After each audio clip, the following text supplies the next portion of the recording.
So a viewer can look at blue chip stocks in such volatile times.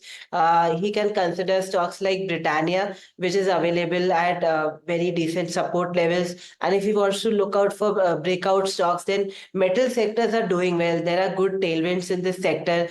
Today, Chinese policy was introduced, wherein they are having easy monetary policy, which is very good for metal counters. There could be a good rally ahead of us because of these fundamental changes. I like Hindalco in that space.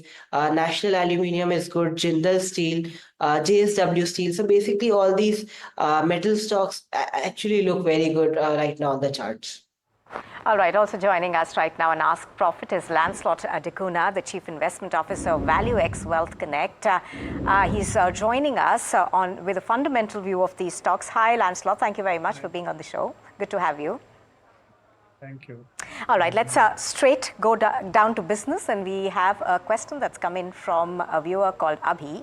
I think he's from Bengaluru, and he's purchased about 100 shares of ITI, and he's purchased them at a price of 398.45 rupees. He's asking if the stock price will see an upward direction from here and whether he should hold or sell the stock.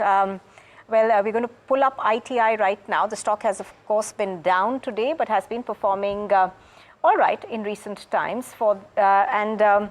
Let's have a view from both our guests on this. Lancelot, first to you. How do the fundamentals of ITI look to you? So actually speaking, this stock has rallied a lot based on the public sector companies. The move that happened when a lot of the public sector companies were felt as undervalued, and thereafter, the stocks all moved up.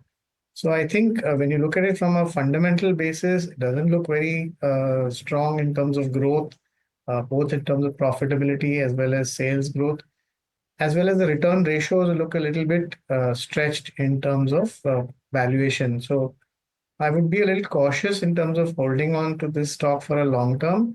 It's probably better to move to, even if you want to remain in the public sector domain, then one can look at companies that have much stronger future being in the public sector domain. Otherwise, you can look at exiting this at this point in time.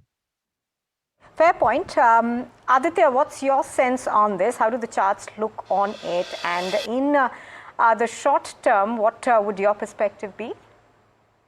Sure. So basically, in the short term, if his review is very short term, like within a week, then I would suggest he can get out of the counter. But if he has a time horizon of 1 to 2 months, then probably we can hit a new high, which could be beyond 400 or so. But he has to wait for 1 to 2 months for that, because after a stellar rally, this stock is correcting a little bit, and it could form the base around 350 odd levels, and from there, stock can take support. And as it's a strong support, there could be a fresh leg of rally again starting from there.